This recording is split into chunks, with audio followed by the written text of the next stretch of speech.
Thank you. Good morning, ladies and gentlemen, fellow panelists. Let me first congratulate Governance Now for having organized this event, the second such event. The reason I said let me congratulate Governance Now is the railways are important not only from the point of view of the people who are assembled here, who are looking at the railways primarily from the point of view of possible investments. If one thinks of a single sector which affects the lives of every Indian citizen, a sector which interfaces with the lives of every Indian citizen, that would be the railways. That's the reason the railways are important, not only from the point of view of the people who are assembled here today. The railways, as everyone present here knows, are not in very good financial shape. They are not in very good financial shape, not because of something that has happened over the last 5 years, but because of a build-up of deteriorating performance over 6 decades and more. Many of the issues that confront the railways today are issues that indeed were debated when railways were first constructed in India. Several of the issues that we are debating today are issues that were mentioned in the 2 minutes by Lord Dalhousie towards the middle of the 19th century. In my remarks, I am going to divide those remarks into 2 segments. In the first segment, I will spell out the sense of what this committee that was referred to recommended. And in the second segment, I will link it a little bit to the recent railway budget. So that's what I propose to do. I apologize in advance because I've got a flight to catch. So I only be here for the question and answer session. But my role as chairman of the railway committee was to provide the answers in the course of the report which was submitted. Wearing my hat as NITI Aayog member in charge of the railways, my role is to ask questions. So do not expect answers from me, and hence if I disappear, that's absolutely fine. The answers will be provided by the Ministry of Railways, the ministers, the 2 ministers, and representatives of the Railway Board. So let's begin. As a committee, we recommended all kinds of things, but the crux of it was 5 pillars. Pillar number 1 was a transition to commercial accounting. A transition to commercial accounting not only in an attempt to attract private investments from the railways, but a transition to commercial accounting for the railways themselves to know what the rate of return on a particular project is. If I'm going to borrow at X% using the IRFC route, I need to be in a position to know what the rate of return on that project is going to be. If I'm going to ask the union government or state governments to reimburse me for the social cost burden, I need to know what that social cost burden actually is. If I'm going to try and ensure in some sense that the different zones and perhaps even the divisions become self-financing, which does not necessarily mean that they all have to make profits, I need to know the accounts of the zones and the divisions. Everyone present here knows that the present railway account system is such that there is no such transparency. Complicated by the fact that there is a very complicated relationship with the union government, where the union government on one hand gives gross budgetary support, which is a misnomer because it's not really gross budgetary support, it's really a loan in perpetuity.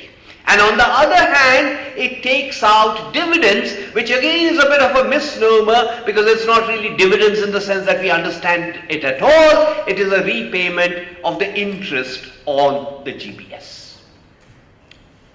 The railway budget system, in a sense, originated with the Ackworth Committee, the separate railway budget.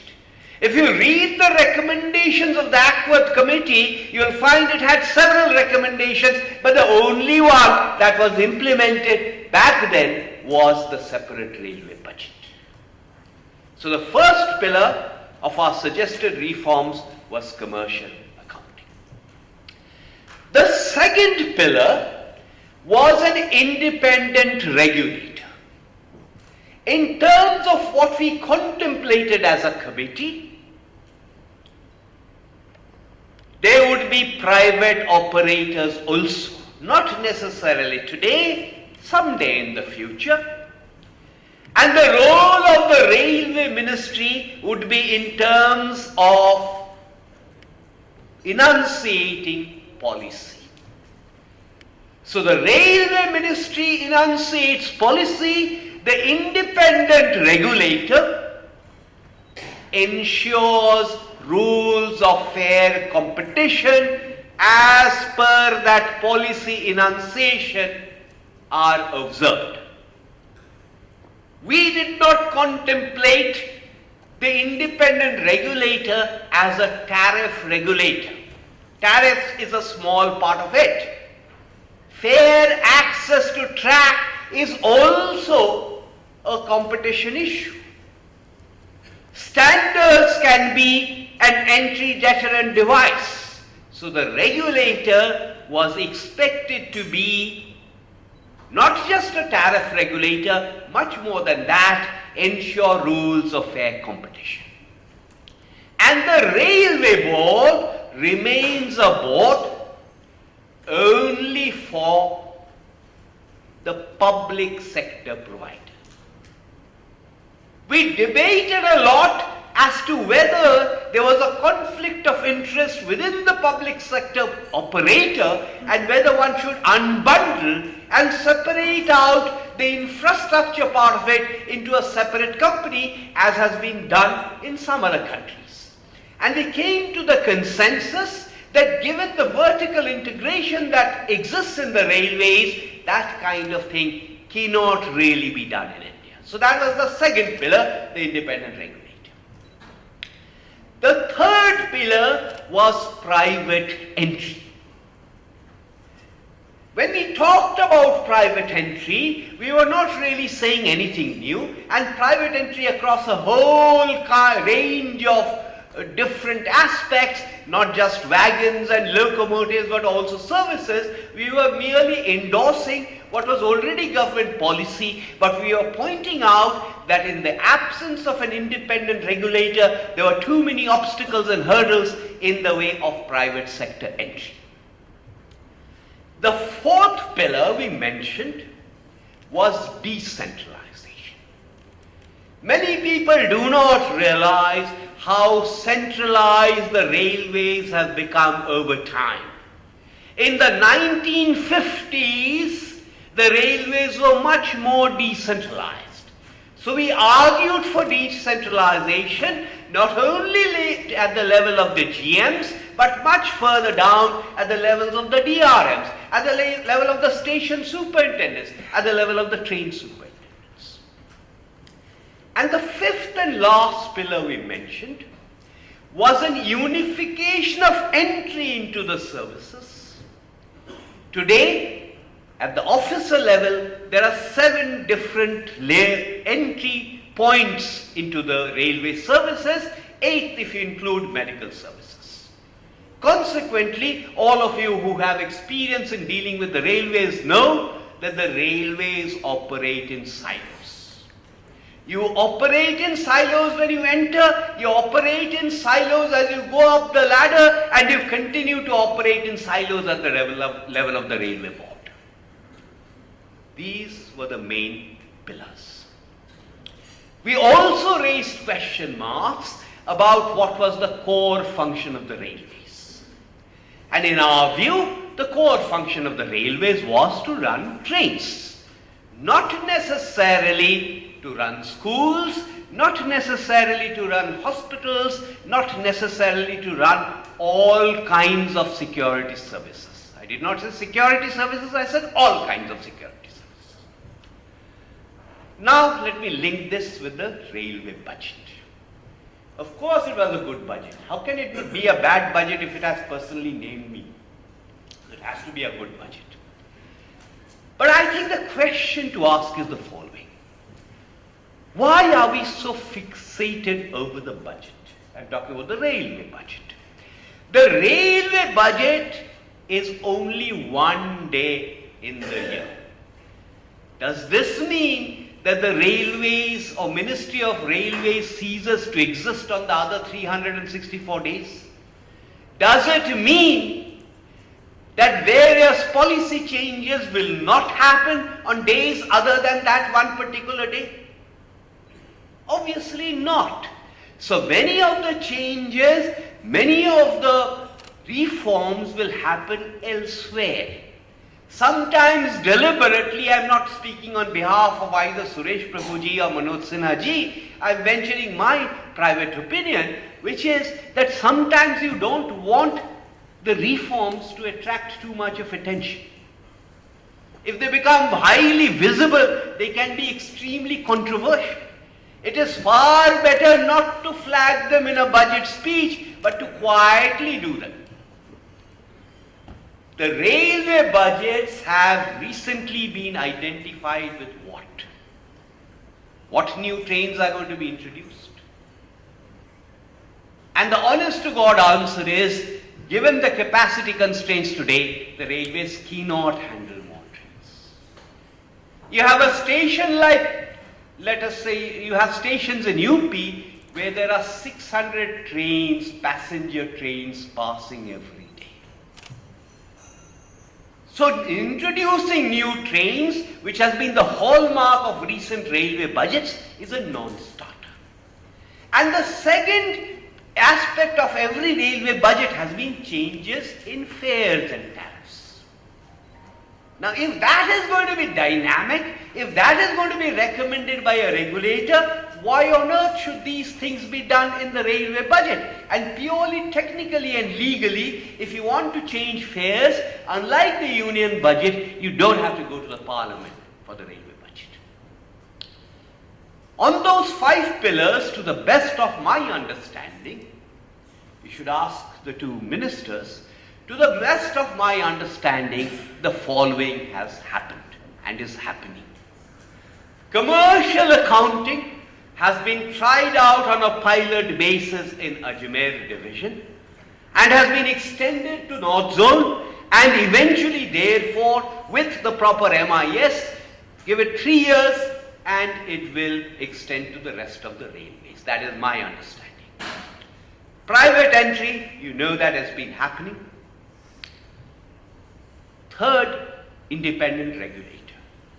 There is a concept note that the Ministry of Railways has put out, except they have called it a development authority rather than a regulator. It was our view as a committee that this regulator or development authority should be set up statutorily to make it completely independent, not executively. The way I understand this concept note, the Railway Ministry proposes that initially it be set up statutorily, and eventually the transition, initially it should be set up executively, and eventually the transition will happen to the statutory route to Parliament. Decentralization has already happened, not just GMs, further down as well. Finally, the silos As far as I can understand, breaking down the silos, this is not a binary thing, 0, 1, it's being done, not being done, it has to be done incrementally. Incrementally there are movements. What is the sum and substance of what I've said? Reforms in the railways are not a binary process. Has the committee's report been accepted? Has it been rejected? It's not binary like that. As I said, the railways are where they are because of a build-up over 6 decades and more. Yes, the numbers are bad, but you cannot fix those numbers overnight. There are no miracle wands, it's an incremental process. Yes, there is impatience. Yes, people want the railways to deliver. Yes, people want Wi-Fi. And yes, the visible and high decibel people are the one who travel by AC 2-tier and AC 3-tier. But the bulk of the railways still travel, passengers still travel unreserved. And their interest cannot be forgotten. Incrementally have the reforms begun to happen? I think the answer is yes. So overall note I want to leave with you is great deal of impatience, expectations disproportionately high compared to what can actually be delivered. But yes, the improvements have begun to happen. Thank you once again for having me.